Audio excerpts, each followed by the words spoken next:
GTA San Andreas, Modern Combat 5, Asphalt 8, and Riptide GP2 on here. All of them work.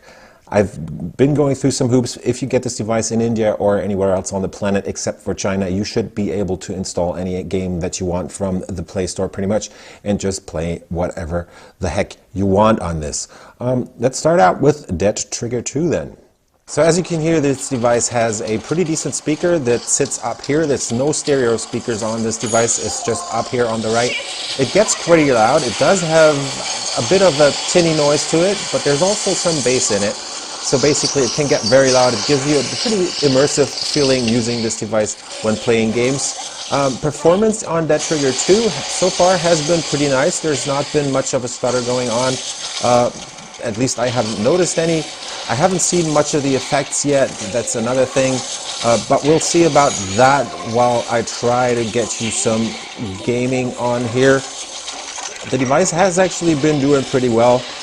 At least in this game, all effects are turned on. So as you can see, it has this raining going on. There's a bunch of reflections on the floor there. And let's kill some zombies right now. There's pretty much no issues on this game at least. I'll turn down the sound later once I get to the next game. One more thing I want to add to this whole deal about the Moto M while gaming. The speaker is up here, so you kind of tend to end up covering it up from time to time, but basically if you just have it in the back of your mind that the speaker is up there, you shouldn't have any issues. So here we are now playing some GTA San Andreas. It's doing pretty well. I've set all of the graphics to the maximum. No problems in the viewing distances or anything. There's no real stutter on this, although it has a 5.5-inch Full HD screen. There's a tiny problem when playing for a longer time, because then you will notice some clipping going on. So basically it starts messing around with the graphics, and I think that might be because of the support for the Mali T860 that's on here on the CPU. That's the graphics part that is not perfect on this game. So far I've had not much of an issue with that. It just starts after like 10 minutes, maybe 20 minutes. You will end up noticing some slight problems where some parts of the UI will mess up the game. But overall, it seems pretty good. I mean, like getting out of the car as long as I can before I die. Well, now I died. But trust me, when you move around, the viewing of the camera and everything, it should be pretty much okay. I mean, look at this. Seems pretty much okay, right?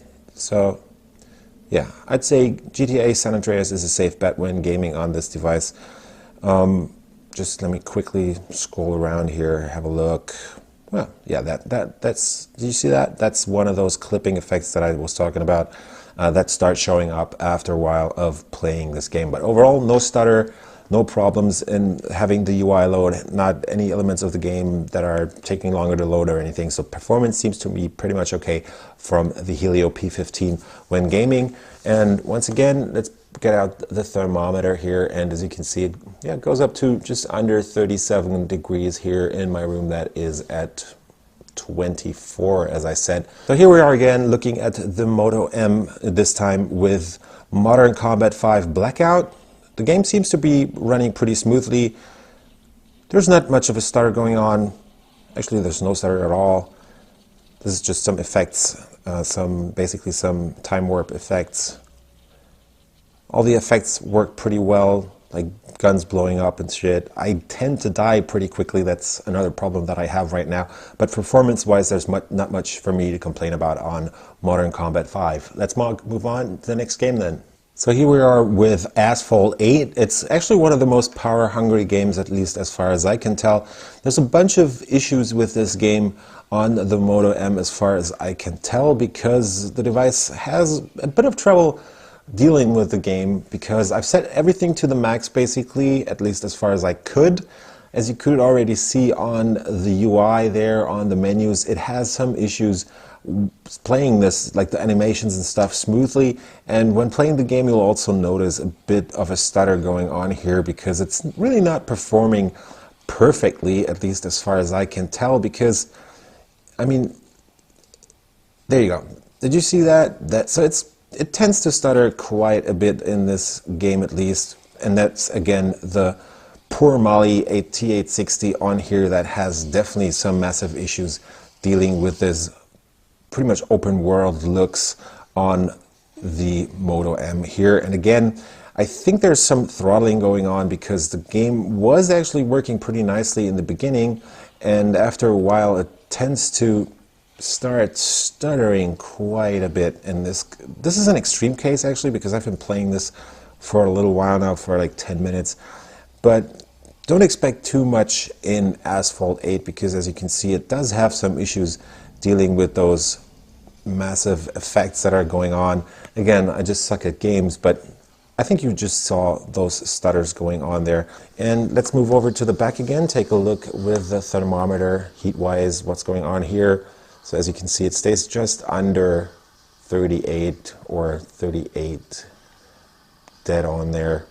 So yeah, as you can see, the SoC tends to heat up the device quite a bit, at least when playing those high-end games. So we're just hovering under the 40 centigrade mark here. So another classic, this is Riptide GP2 on the Moto M.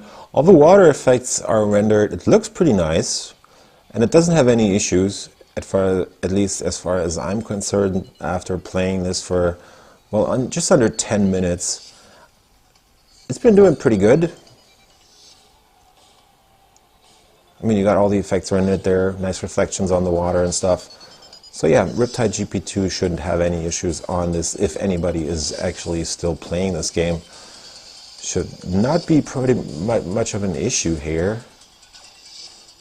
And again, I just suck at games. Just to give you a quick verdict on the gaming power of the Moto M here, there is the issue of this device getting kind of warm. I mean, just looking at the temps here, you can see this in AIDA.